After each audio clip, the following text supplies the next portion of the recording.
Muchas Well, thank you so very much. And now we will give the floor to Dr. Mickaël Alexandre Obadia.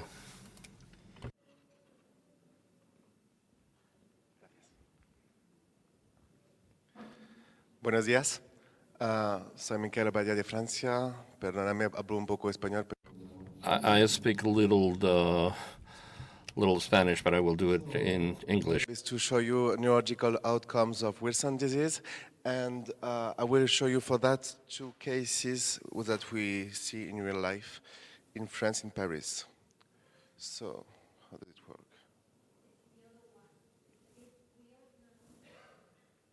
Yeah, okay, I got it. Thank you. So here's my conflicts. The first case I will tell you is Mr. Cian, 29 years old. He just has allergy to penicillin, and his issue of consanguineous miscarriage with his parents, which are cousins. And he works in building construction, and everything was okay until 2016, when he has a progressive worsening tremor of the upper limbs, predominantly left. And it increased slowly until 2019. And then he went to see a neurologist in city. And in clinical examination, he confirmed there was tremor of the arms. And writing and finger nose test was difficult to do. And the brain MRI was considered as normal at this time, as the biology, which was standard. So they diagnosed essential tremor, which is a basically tremor of usually no Parkinson tremor, and we treat like this with propranolol, which has been done with him to lower this tremor. This is the brain MRI done at this moment, and as you can see, it's not totally normal. This is the brain cut, see by under, and you can see in the structure called the mesencephalon there is a discrete hypersignal here, and this is linked to tremor in Wilson disease. We know that. So the brain wasn't totally normal, but often radiologists in CT can miss these little things. So this treatment wasn't effective for this tremor. It gets worse and worse, and he started to make a preoperative surgery for this kind of tremor, essential tremor. We can do it with electrode in the brain, but finally they didn't do it, and because it doesn't work anymore. See. The polygraphy recording show it was a functional tremor, not a cerebral tremor, which is complicated because it seems that it's not linked to the basal ganglia in the brain. So he had like magnetic wave on his brain to improve his tremor. But this didn't work neither, and it get worse and worse. He started to fall, to have balance issues, and became irritable with depression under. In this persistence, they made another MRI also considered as normal. This is it, and you can see the increase of the, it's not evident on the image, sorry, but this is still persistent, and at the top of the mesencephalon, we have what we call the panda sign, which is ear panda. And so that's why his generalist practitioner prescribed him a copper balance, which wasn't normal, and he was referred to us. That's his generalist practitioner who made the diagnosis. As you can see on the video, that's him. So he has mixed tremor of the upper extremities. This is permanent. So he has difficulties to write. He has to handle the table to write because his tremor is too important. He has cerebral ataxia, and his UWDRS score was at 31. I will talk to you just after of this score. It's a neurological examination of the patient. So that's how I asked him to make this, and he made this with his tremor, so it can be difficult. This is still him. So I asked him to hand like this, and you can see the apparition of the tremor on the left hand, but also on the right. When I asked the finger nose tapping, he could do it with the right arm, but it was difficult, as you can see, with this dysmetria. And the other hand was, you can see it's shaking at rest, and even the tapping nose he cannot do it because his tremor is too important and there is a component of dysmetria when it's going to the goal. So you can imagine his life with this tremor. He couldn't work, of course, and we started a treatment with that. The UWDRS is a score neurological who can grade the neurological assessment. The higher it is, the poorest severe neurological examination of the patient. There are 3 subscores, and the third score is a neurological examination. So 31 is intermediate state of neurological. We consider at severe up to 100 of the UWDRS score. This is his biology. You can see he has a low crypemia. The cerebroplasmin was decreased too. He has a high exchangeable copper with a RIC ratio at 60%. So this is for once a classical presentation. And the extraction of urinary copper was high too. He has quite normal liver function, as shown in the liver ultrasound, just a micronodular hepatomegaly, and the fibroscan, which reflects the elastography of the liver, was high. So I won't repeat what my colleague said about exchangeable copper. I would just say that, as Eduardo said, is higher in 80.5 in Wilson disease, but not all, in the majority, as other hepatopathy. And it's an important tool for the diagnosis of the Wilson disease. It's not directly correlated to the follow-up, because when you correct the exchangeable copper, the REC decrease also, so it's not used for the follow-up, but the exchangeable copper is, yes. It's also important for the family screening, because when you have a high REC, you can start a treatment of this patient without waiting for the genetics. The high exchangeable copper is related to the extra hepatic charge of liver, notably with the casofascian ring, and the charge of lesion in brain MRI, but it's not correlated to the liver score. This is his casofascian ring. I don't know if you see with the light, but there is a huge copper ring here, 3 millimeter large, bilateral and concentric.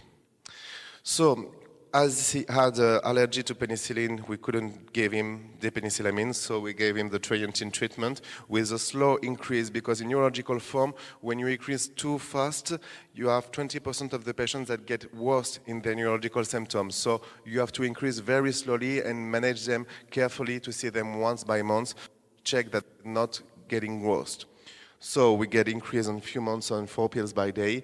We gave him treatment against his depression. And of course, we prescribed regular physiotherapy that he could do close to his house. When we follow him at 8 months after the treatment, you can see that his UWDRS decreased by half. He was at 31, now he's at 16. So it gets better. And this is him 8 months after. So, of course, it's not perfect. The neurological improvement takes years with treatment, but you can see that the tremor is get better. Is less shaking. He can start to doing this. This is a better, but it's still very tremoring in the left hand. The writing, he still need to hold the table to write, but it's a little easier, but not normal, of course.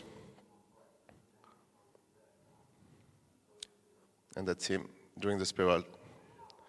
So it didn't get worse, at least. The liver ultrasound showed a decrease of his fibroscan, correlating with an improvement of the liver function too. And ophthalmological shows the persistence of casofascian ring. You know that the casofascian ring disappears with the decryptification, and he is starting to decrease, so other thing went in the good way. His brain MRI get better too. You have less impersonal in the mesenchymal. This can stay after the decryptification because it's correlated with iron deposition in the brain too. This is research. So for him, today he work at half time, so he get better and better. I saw him last month. He was like UWGRS at 9, so he keep increasing. And we have screening for sure all his families, his children and siblings. And we have a long-term monitoring. As Eduardo said, we have to check the adherence of the treatment for life. For now, I don't have problem with him because he knows that he gets better for that. Just to remind from the National French Registry to tell you that, as Eduardo says, that, okay, it's a genetic disease for the first 30 years with, in gray, the hepatic phenotype and more often the neurological phenotype, but there is also late form of Wilson disease, and in this form, the neurological pattern can be more often than the hepatic. So in practice, neurologists have to evoke Wilson disease at any age. Not only the neurologist, of course, but more often in us. The second case is Laurel. She's 41 years old, and she don't have any particular issues, except a story of abdominal pain in 2016 with suspicion of biliary colic. And as you know, Wilson disease can do colic too. Hepatomegaly was shown on the ultrasound, and genetic results of another disease with iron deposition, hemochromatosis, was negative because she has high ferritin. Except this, nothing special in her family. Maybe story of Parkinson's disease at 39 in her maternal great-grandfather, but nothing precise. And she's a maintenance worker in school, she's married, 2 children, no story of drugs. Her story started in 2019 too, with a slowness and a tremor of the right leg, then secondly in the right arm, with akinesia, which means slowness of the movement. Suspicion of Parkinson's disease was made in her patient regarding his family purpose, and they tried a treatment against Parkinson's disease with pramipexole and levodopa, which was ineffective. Once again, her brain MRI was considered as normal, and she gets worse and worse in her neurological symptoms. And in March 2020, the tremor was generalized to whole body, including the head, and she had, of course, reactional depression of this state because she couldn't walk anymore, she couldn't do anything by herself, and she started to fall also. So she had antidepressive treatment for that. And this is her biological assessment, showing that she had a low total copperemia, a high exchangeable copper at 181 with a rate at 36%. The ceruloplasmin was lowly decreased, and the urinary excretion was high too. The assessment of the liver was normal. That shows you that in neurological form, you can have a liver compensated disease. So the diagnosis of Wilson disease has been posed without waiting the genetics once again, and we started a treatment with depenicillamine in April. With a very gradual increase, and she gets worse with the increase of the treatment. Even it was slow, she's a part of the 20% of the patient I told you that they get worse with the beginning of the treatment, probably with mobilization of the copper into the brain. So she became dependent for all daily life, including nothing and eating. So we took her at the hospital to check that. This is her. So as you can see, she has a constant tremor, very high in the upper side. She's confined to the bed. She cannot do anything by herself. You can see her legs. She has a tremor too, permanent, predominantly left. And when we ask her to move, to hold her hand, she's shaking so much that she cannot hold anything. So she's very, very embarrassed with this tremor. So our clinical examination was showing a high UWDRS score at 100, which is very important. She has this tremor, and she has also other little neurologic issues, but mainly this tremor and this akinesia also, slowness of the movement. Her hepatic evaluation was okay, except microarterial level with a fibroscan very high, normally it's under 5. And there was a case of fracturing bilateral, and the brain control wasn't normal this time. That's our case of fracturing. I don't know if you see it. It's this is copper beyond the retina. The brain MRI showing hyperintensities in the basal ganglia in the mesencephalon. This is maybe too technical, but I'll show you. So we change treatment because she gets worsened with the penicillamine under trientine. And under trientine, we go increasing slowly too. And with this, we continue the treatment of depression and against tremor also. So 6 months after the change of treatment, she gets being improved. She could walk, she could get back home, and her UWRS decreased by half too. She was at 100 in September, she's 51 now, so it's get better. So we couldn't pursue the increase of trientine until 4 pills by day with a good tolerance this time. And as you can see here, she can hold, she has tremor of course, but less important, she can hold on her hands, on her feet, sorry. So she could walk, even if it's not perfect, she could walk more easily. So that's very important because she could do it her life. In September, 1 year after the treatment, she continued her neurological improvement with a UWRS score at 19. And her liver ultrasound was also decreasing with the fibroscan decreased by half also. As you can see, there was still a little tremor, but nothing compared to the last year in hospitalization. The tapping fingernails could be done, which was impossible 1 year before. And she could walk quite normally.